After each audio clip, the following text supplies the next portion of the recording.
Chairs feel so tiny.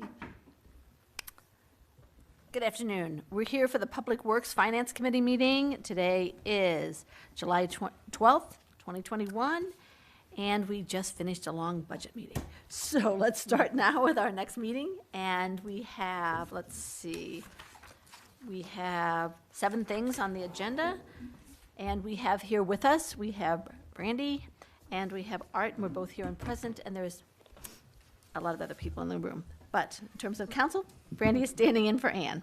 So the regular meeting, let's start with Sarah. Oh, it's Taylor. Minutes. Yeah, Taylor was, okay. Look at, excuse me, let's get back on this. Okay, approval of the minutes from the last meeting. Any concerns? No concerns. Approved? Consent agenda. Yep, go for it. Disbursement report, June 2021. Now Sarah. Okay. So looking at our expenditures for month end June 30, 2021, we came in at $3,488,516.60. Our largest expense was payroll, $1,116,513. I do have a few notable expenditures to point out. One payment for our police services facility construction, which came in at $638,475.70. We had a payment for our BSA software. That was $135,280. Indian Hills Waterline Improvement Application Payment 2 for $327,618.89. And our Southeast Booster Station Payment Request 3, which was $157,725. And other than that, everything was per usual. Yep. And even those were already considered and approved long since, so just following through on those, Yep. Consent agenda. please. All right. Third quarter financial reports, April 1st, 2021 to June 30th, 2021. Yes. So at this point, as we're going down looking at all of our revenues and expenditures, you should anticipate to see things that are approximately close to 75%. We, of course, have some that are 100%, which are generally our transfers, our smaller transfers for recreation and culture, ball fields, and our internal service funds. You will see that general fund revenues are at 96.99%, and that's actually because we received our ARPA funds, our first payment of ARPA funds, which was about 2.7 million. Yep. So that is calculated in our total, as well as the remainder of our CARES funds, which, if I recall, was around 887,000. Yes, if we have not transferred the funding to IS. Then, Correct, we okay. have not. So that is what makes that total so high. Everything else going down, some of our operation expenses at this point are a little lower. That's because we are just in the season where those are going to be happening. You see that in our ball fields and in our capital funds.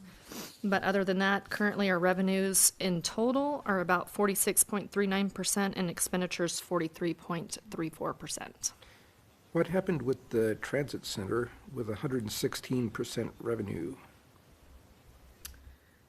That looks to me like maybe there was an over-transfer in that fund. I know Transit Center is one that just got worked out, and so there was some lagging payments from last year that needed to be implemented.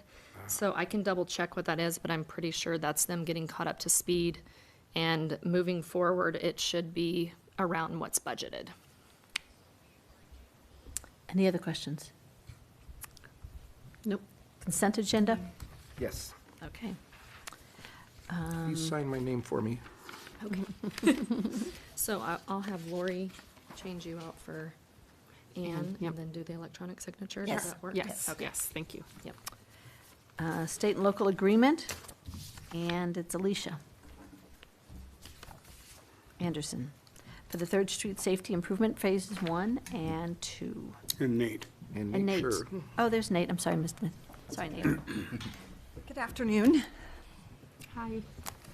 So our first item before you today this project's been with us since 2016. Yep. Nate and I originally applied for this entire project in 2016, and we were denied because it was too large of a project, so they asked us to downsize it and split it into 2 phases. So the following year, we applied for a portion of it, and then the next year in 18, we applied, so here we are finally, 21.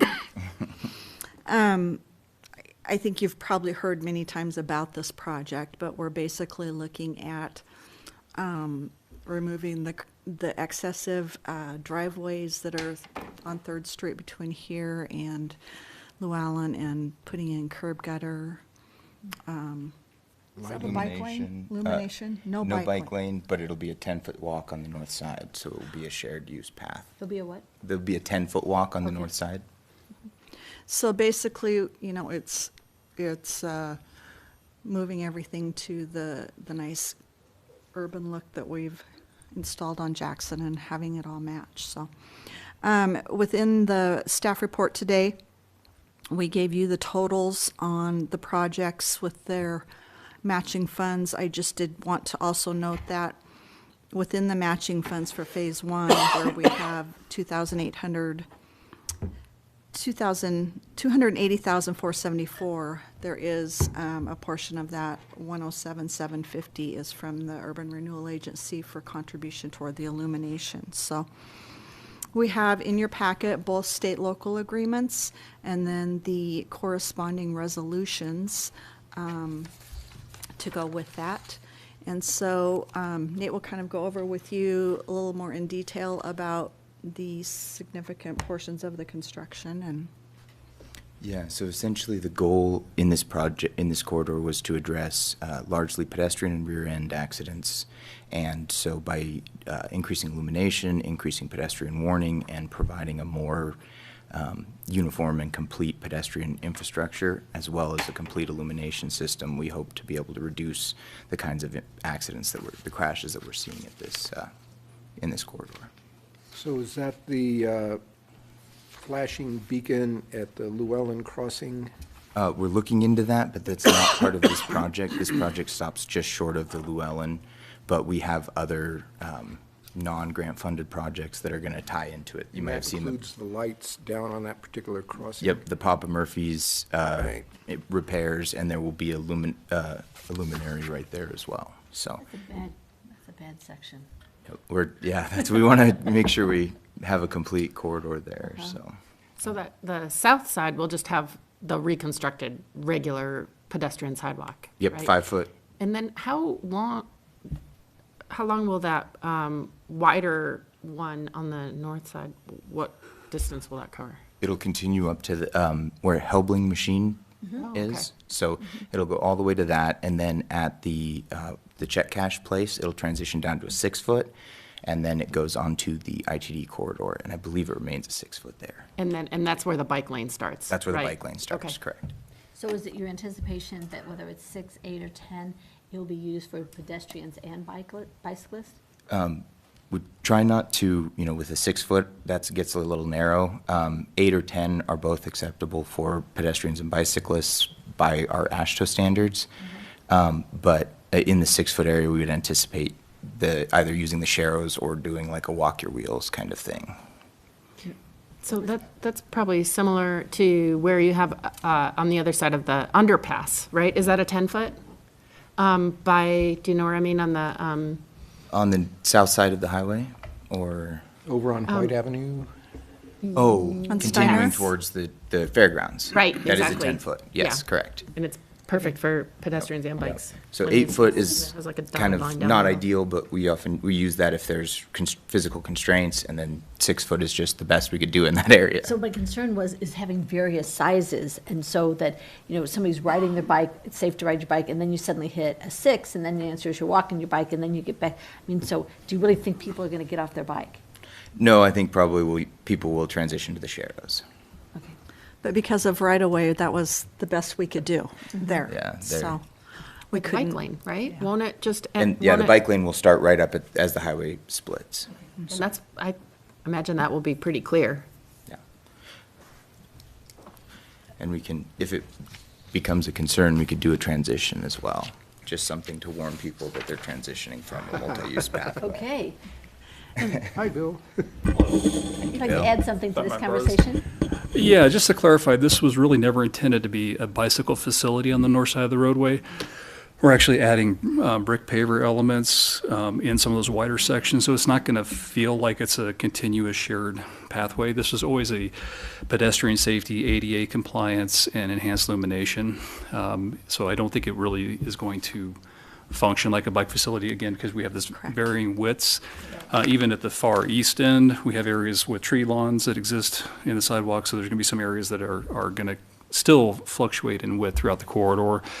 But it really was intended to be a pedestrian facility and a pedestrian improvement, and we have added some brick elements where we do have that additional width to try to tie into downtown on that corridor. But we were constrained by right-of-way widths in many areas. Okay, thank you. So then during that stretch that is a 10-foot, it's sharrows for bikes, ideally. The entire 'Cause there's corridor is no- sharrows. No bike lane in that stretch. No, yeah. So until you get to Llewellyn and Yes, transition out okay. of the, yep. Okay. The LSIP program is pedestrian safety. Yep. So, yeah. So the criteria that we have to meet doesn't include the bike lane structure. Okay. Any other questions? Not for me, looks good. It's good. Consent agenda. Let's build it. Excellent. Thanks. Thanks for the presentation. Okay, our second item with you today is an agreement with the Idaho Department of Commerce with the award of an Idaho Community Development Block Grant of $225,000. And this includes improvements at both Mountain View Park and Indian Hills Park. This is also a project that Nate and I have worked on together a couple of years now. Yep. So, and I will let Nate go ahead and talk to you about the specifics of the construction, and then we'll go over the financial part at the end. Yeah, so because of the capital plan, we were able to find some similar projects to group together and go after a larger grant, such as the Community Development Block Grant. And we, in this case, we prioritized restrooms and ADA compliance. So we were looking at, in the Mountain View Park, we will be adding an 8-foot pedestrian pathway that will connect the that would be the northeast parking lot, I guess, the basketball courts, and the southern parking lot. So all will be provided with access to the bathrooms, which, as a separate part of this same grant, are being remodeled to be ADA compliant. So, and then on Indian Hills, we'll be installing a precast bathroom where we had previously installed an accessible pathway, and we'll be adding an ADA compliant pull-out spot in the green strip so that we will have a fully compliant pathway from bathroom to street. And this, I think you heard me say earlier, the Mountain View bathroom is being remodeled so that it's for individual, family-friendly, gender-neutral restrooms. And so it kind of dovetailed in that this was happening at the same time that council had recommended that we do the upgrades to the restrooms. So we were able to bring that all together under this project. Well, that's great, because I know that was one of the challenging ones, so you've already found a solution. So a question I have on that is have you decided what the signage is going to look like? Just out of curiosity, as we start working on these gender-neutral bathrooms, we had a whole series of different options of what it was going to look like. So some we call them family-friendly, some. Right, and I think that that's more under Jen's purview, working with the Parks Department on the signage. That Okay, wasn't thank you. part of Okay. our It project, wasn't so I something would that- defer on that. Okay. Yes. So, looking back at the budget, the max amount for a Parks Grant Award under the block grant is $225,000, which we were awarded. The 8675, I'm on page 8 of 9 in the contract, attachment B. The design professional, the 8675, boy, I can't say numbers today, 8,675, is for the redesign of the Mountain View restroom. The rest of the engineering and design has been done in-house. And then construction cash match is 27,487. So we have the city cash, and then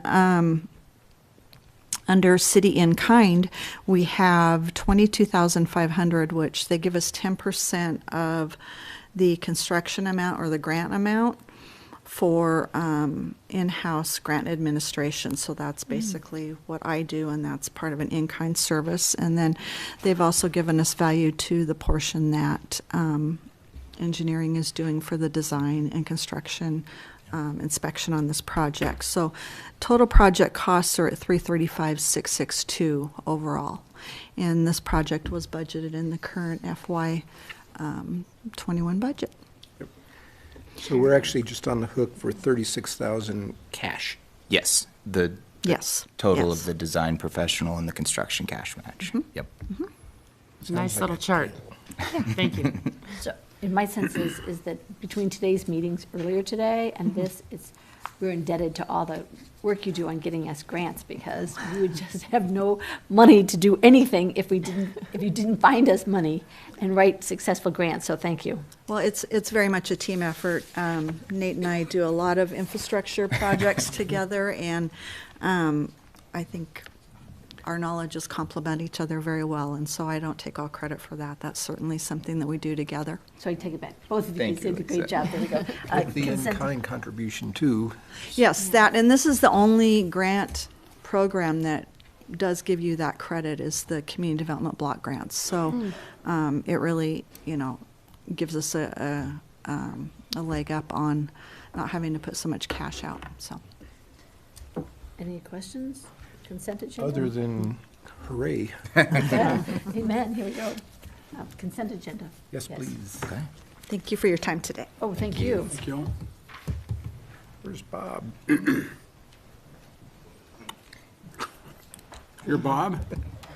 You Hi, know, Bob. I'm glad you come to any name. There we go.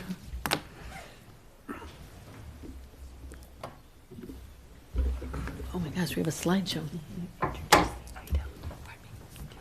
Introduce the item. Do you want to introduce the item? Oh my God, here we go.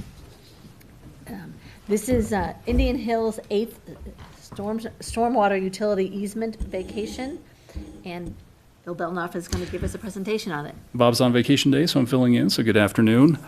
So just a little bit of background on this item. In 2010, during the construction of Indian Hills 8th edition, the Indian Hills Trading Company granted a stormwater utility easement for a portion of public water that was coming off of the extension of Southview that there was no receiving stormwater system for at that point in time. It just came to a temporary detention pond that was actually in the northeast corner of the property we purchased for the police station. And then it kind of just flowed over the surface till it got collected down at Palouse River Drive. Because that was public water coming off of the street, we needed to have an easement for both the detention facility as well as the overland flow across their property. The Indian Hills 9th edition was then subsequently constructed here recently. And phase 2 included the construction of Myrtle Street that had the receiving stormwater system constructed within it. So this easement is now no longer necessary. And so the vacation before you today and what we come to the council on Monday night is to release that easement in full. So this is just kind of a map that shows that area. That temporary detention facility was located here. This photograph is shown before Myrtle Street was constructed, so we have some portion of stormwater that came in that was collected at this catch basin, came over to this temporary detention facility, and then there was an outfall from that detention facility that just kind of followed the natural drainage way down until it was picked back up again in the city's stormwater system. So that easement just granted the right, since it was the developer that was constructing all of this, we wanted to make sure that there was the legal right for the public water coming off the dedicated public street to cross the remainders of their private property. Myrtle Street has now been constructed. This detention pond has been taken offline and has been replaced with a new detention facility down here at the south end of Myrtle. And then everything that was collected here is now piped underground to that detention facility, and then it continues on in the city's stormwater system. So staff's recommendation this afternoon is for the committee to recommend approval of the utility easement and vacation, or provide staff with any further direction you might have. I'm all for it. Me too. Really straightforward stuff. Why maintain an easement if we don't need it anymore? And it does encumber the future development of that property, which is why the owner is requesting this vacation. Yeah. So Makes perfect can we sense. put it on the consent agenda, or do we have to vote Yes. on? Because you said something about the hearing. I thought. Okay, consent. Great. Thank you. Bill. Perfect, thank you. Number 7, recommendation to declare certain past due utility bills uncollectible and reinstate collection policies. Okay, I'll Reading ask it. Sarah to join me. This is something we've been talking about since literally, oh gosh, probably 2004, when the discussion started with, we called it anecdotally or landlord-tenant. It was, we dealt with that just earlier this year, where we ran into issues with collecting past due utility bills because of the relationship. By the time a bill becomes delinquent, somebody moves out of town, they may be out of the country by the time we can collect it. So we had, they weren't a huge amount of uncollectibles, but enough to cause a dent in the utilities.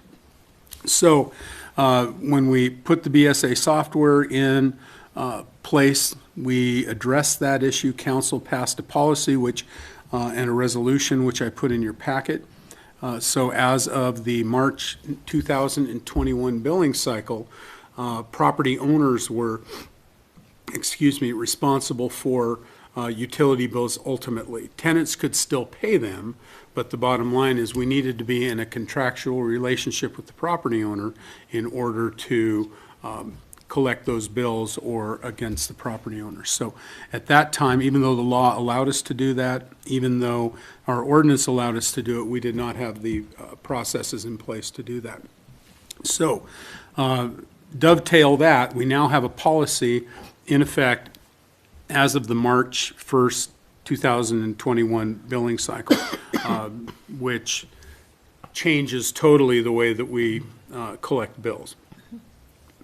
If you overlay that with the COVID-19 situation, where we carried a certain amount of past due utility bills, COVID-19 hit around the March 2020 billing cycle, and at that time, because of the financial impacts of or challenges of COVID-19, we asked council for direction on what we should do with utility bills.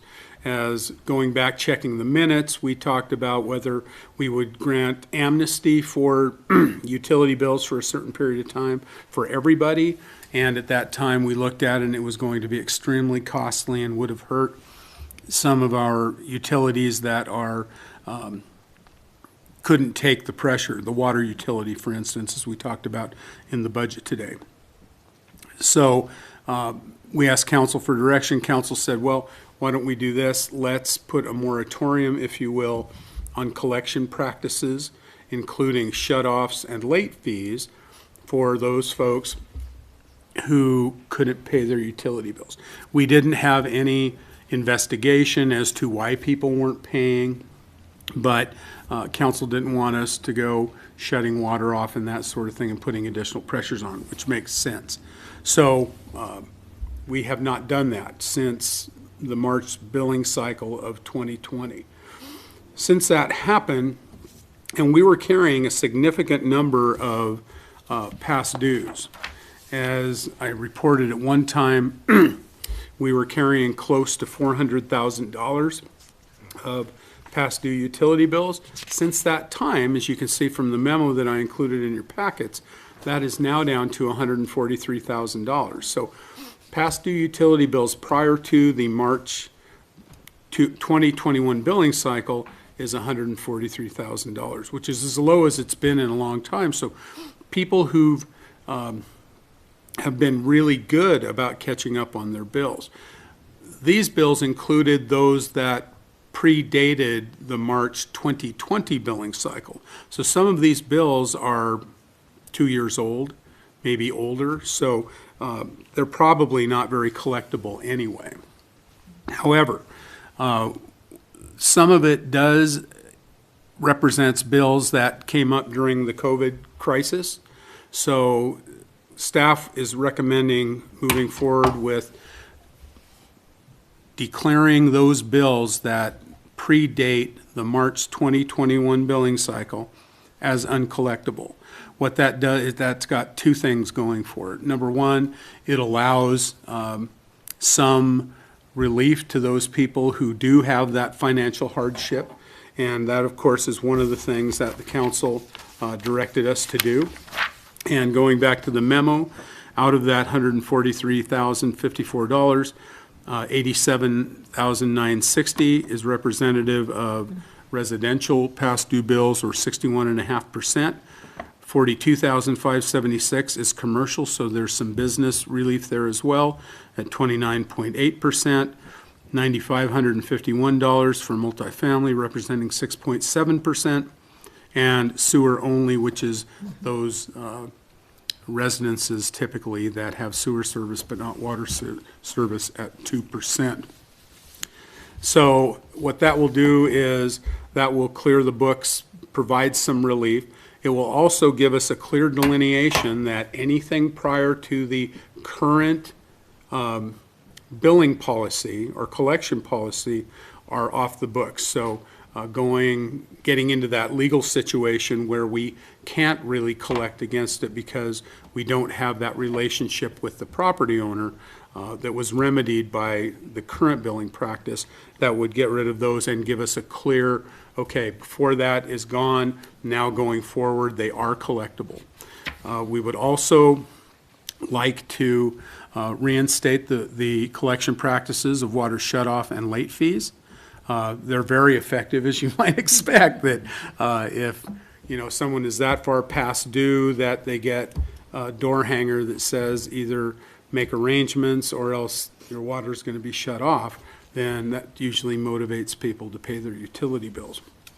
So we'd like to reinstitute those practices as well. We've not done that since March of 2020. Now, as I mentioned, these go against the utilities. So they are past dues. If they're declared uncollectible then, or bad debts, then they will go against current revenues for those utilities.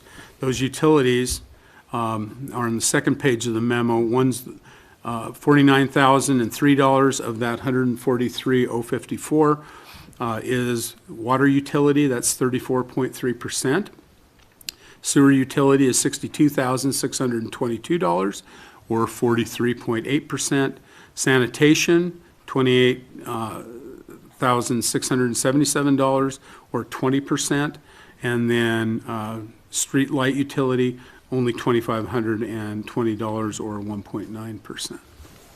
So with that, I'd be happy to answer any questions that you might have. I really want to thank Renee Tack down in finance. She came up with this giant spreadsheet so we could track these things, and the second time I had to have her updated was probably the time we probably ought to get it in and get it done. So that's what we're asking the council's authority to do.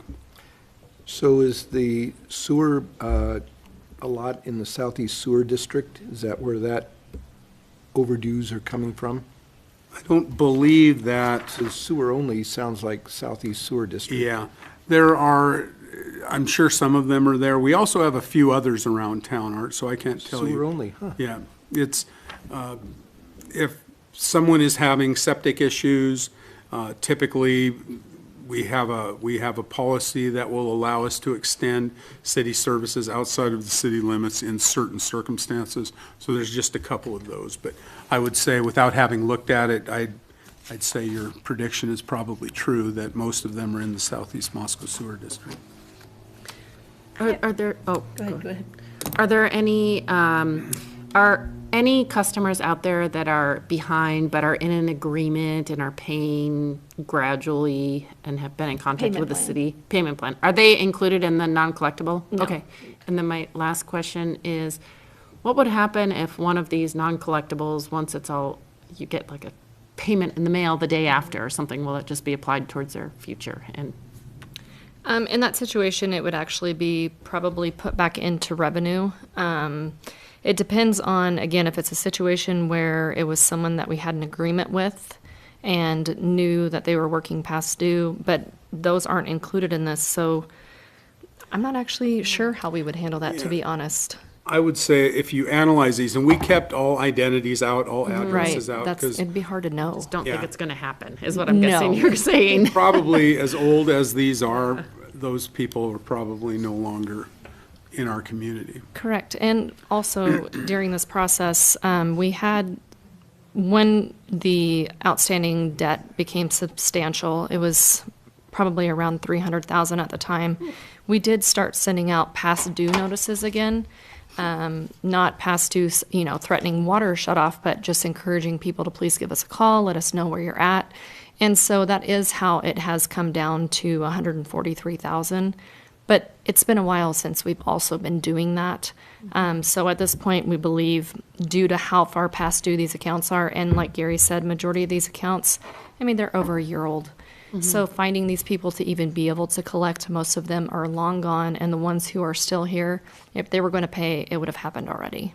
So what about with those ones that are on a payment plan? Do you have a feel for how much that is still owed for those It's people? very nominal, and the payment plans are current. They're more of, they're not in this. Right. And we don't have any, there's no one with a payment plan right now with an account that's thousands of dollars outstanding. I'm almost like wondering, I don't know, thinking, so all the people that chose not to work out a payment plan are having it all written off, and the people that did are still responsible for that. Can we add that nominal amount in and wipe them out too, just out of? The only payment plans we have are current, so it wouldn't be in this past 60 to 90 day past due. Okay. So that would be someone who just called recently and said, hey, Okay. I've talked with my landlord, I'm going to be paying this remainder next month. It's none of this is anything that's outstanding past that point. And we've never, I mean, there hasn't been a substantial amount of payment plans down in finance. I mean, most people, it hasn't worked for them. And actually, after a while, it's going to cost more money keeping track of all of these past due things than it's worth keeping track of. To become a collection agency would just be crazy. Yeah. Because the work would be insurmountable, trying to track these people down. Correct. Well, and we assume that part of these are COVID issues. So in order to provide that sort of help as well, I don't know that we really want to be going out and beating on people's doors at this point. So I'm totally in favor of it, but I think this should not go on the consent agenda. I think it's something that we should actually take up and make sure it's part of the agenda myself. Great, no problems. In case you disagree, you can tell me that, but I just think it's something the city's doing, and it becomes publicized much better and lets people know that this is it. So that's my sense. And also including in that the fact that we're going to reestablish the current policies. Yes. And it reinforces that the landlords are paying, and everybody knows that, but it's good Yes. just to put it out there publicly again. Yes, well, and property managers, I think, will be appreciative of that they're in the loop, because I know a lot of them have been calling us and asking when is this going to take place, because everybody knows they're on the hook now. And so trying to figure out past, with people moving out, and what they have to pay versus what we're going to do has been difficult. So But the answer this is will that be I helpful. could, if I was a landlord, I could say to the tenant, you can just pay the city directly if you want to. And as long as you're getting paid, you don't really care who paid it, right? Correct, as long as they fill out the agreement, yep, that is still possible, just as before. Okay. Thank you. I think we are. Are there any other questions from the committee that, okay, Any staff reports? none. I'd say we adjourn. Right, let's go. Thank you so much.